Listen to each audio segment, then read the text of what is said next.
Um fenômeno perceptível na juventude de todos os países ocidentais, em maior ou menor grau, é que poderíamos chamar de desinteresse geral.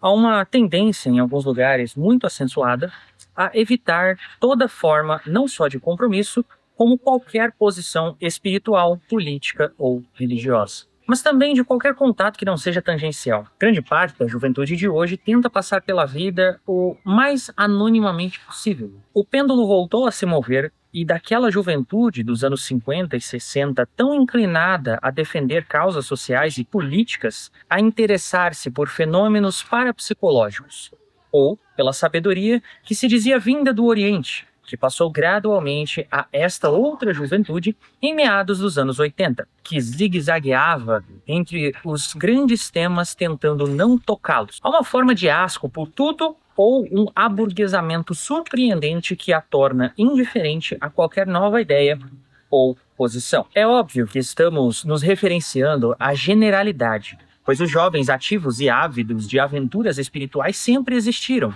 e sempre existirão. Mas hoje constituem uma ínfima minoria que deve se procurar como uma agulha em um palheiro. Tantas pesquisas como nossa própria experiência em países de diferentes línguas e costumes, principalmente os mais desenvolvidos, nos mostram uma juventude que tem muito pouco de juventude. Pois, exceto pelas inevitáveis exigências biológicas em todo o resto, tornou-se excessivamente prudente, ou melhor, desencantada.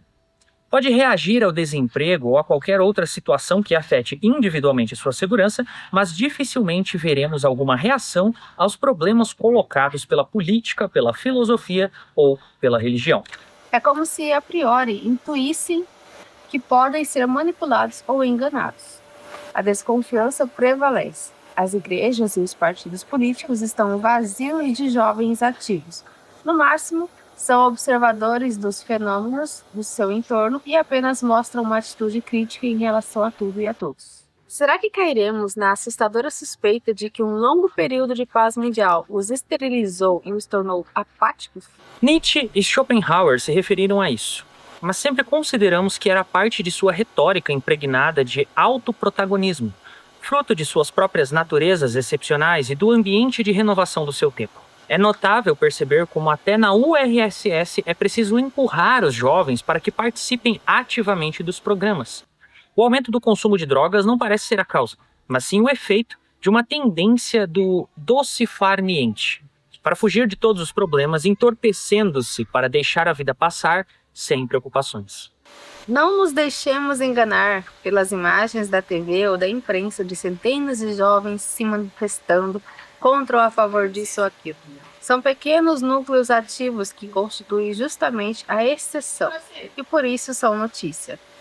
Não faltam os grafites de protesto em nossas cidades ou os milhares de jovens que vão ver um visitante ilustre como o Papa ou um cantor da moda. Mas, uma vez que os veem, aplaudem ou vaiam, um cansaço desce sobre eles e cada um volta para sua casa, mais ou menos como saiu dela. Tiveram um leve estímulo, mas foi momentâneo. Além disso, sabemos, por experiência própria, que uma campanha bem organizada pode reunir milhares de jovens em algum lugar, e que bastam poucos carros com 10 ativistas dentro para fixar milhares de cartazes em uma noite. Mesmo reunindo os jovens, uma coisa que é cada vez mais difícil, e informando a população sobre determinado evento, os resultados práticos são muito escassos. De cada 100 pessoas que participam de uma reunião, apenas 10% demonstram algum interesse e poucas dessas ficam para ver do que se trata. E menos ainda as que se comprometem de fato com alguma coisa. Recordando que a lei dos ciclos é inexorável e depois de um autoprotagonismo acontece o contrário, algo aconteceu e algo muito importante. Quais são as causas desse fenômeno individual e coletivo? Podemos dividi-las em duas, internas e externas. Causas externas. 1. O fracasso de todas as ideologias contemporâneas que não conseguiram resolver os problemas, mas apenas apontá-los, e às vezes nem isso. 2. A ineficácia do mundo materialista que, em vez de projetar os jovens para um mundo melhor, os mergulhou em um mundo de lixo. 3. Uma certa preguiça ideológica que os fez conceber uma existência que é apenas sobrevivência, sem projeções de futuro que entusiasmem. 4. Um protagonismo exagerado dos meios de comunicação, que os acostumou a serem observadores e espectadores, mas não protagonistas. 5. Uma forma de sociedade superficial, desmistificante e enganosa. 6. O fato de terem se decepcionado com os líderes espirituais do Ocidente e do Oriente, com os políticos, com os sociólogos, com os futuristas, com os projetistas, e uma imersão em uma sociedade de consumo que os inclina a viver satisfazendo tão somente os apetites orgânicos e às vezes nem isso. Causas internas. 1. Não é a primeira vez que ocorre esse fenômeno de apatia juvenil. Isso ocorre nos processos de toda a sociedade em desintegração, que antecede a uma Idade Média. Os estímulos se esgotam e vem um desespero, porque, marchando à noite, não podem conceber um novo amanhecer. 2. Uma síndrome de infantilismo promovida pelas pessoas de mais idade em sua ânsia de poder, de lucro e exploração, que cria, mais ou menos inconscientemente, uma enorme forma mental, que, não podendo se levantar muito do chão, penetra como uma imensa faca entre o eu espiritual e o eu biológico, dos mais fracos e desprevenidos jovens. 3. O exagerado egocentrismo e egoísmo daqueles que se sentem agredidos e desencantados com a vida, cercados de inibições que são como os restos de um naufrágio da civilização ocidental. O que podemos fazer em relação a esses problemas? 1. Registrar o problema serenamente, com férrea vontade de solucioná-lo. 2. Nos tornar fortes e habilidosos o quanto possível, para não sermos arrastados pelos movimentos convulsivos do materialismo.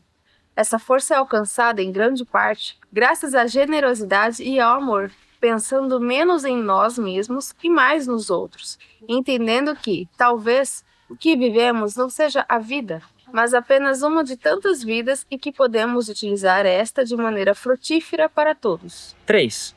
Não jogar com comentários obsessivos ou atitudes desanimadoras, ou seja, não colocar mais gasolina no fogo. 4.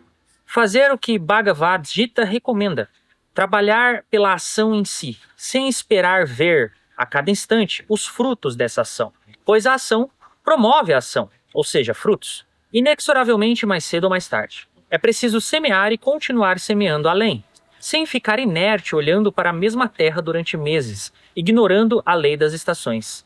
Saber semear, saber esperar e saber colher o que se semeou no seu devido tempo. 5. Procurar ser, na posição e no lugar que a vida nos coloque, um exemplo de coragem e força para os que nos rodeiam, e saber conter, por amor, as próprias lágrimas, em vez de expô-las para o desalento dos demais. E 6. Não perder o orgulho e a dignidade de ser humano e agir como tal. Nada disso isolado é uma panaceia, mas, em conjunto, é um instrumento eficaz para superar inconvenientes, sem esperar milagres, mas sim êxitos na manutenção da nossa tônica de conduta individual. Devemos entender que, de alguma forma, todos nós somos uma encarnação histórica da esperança.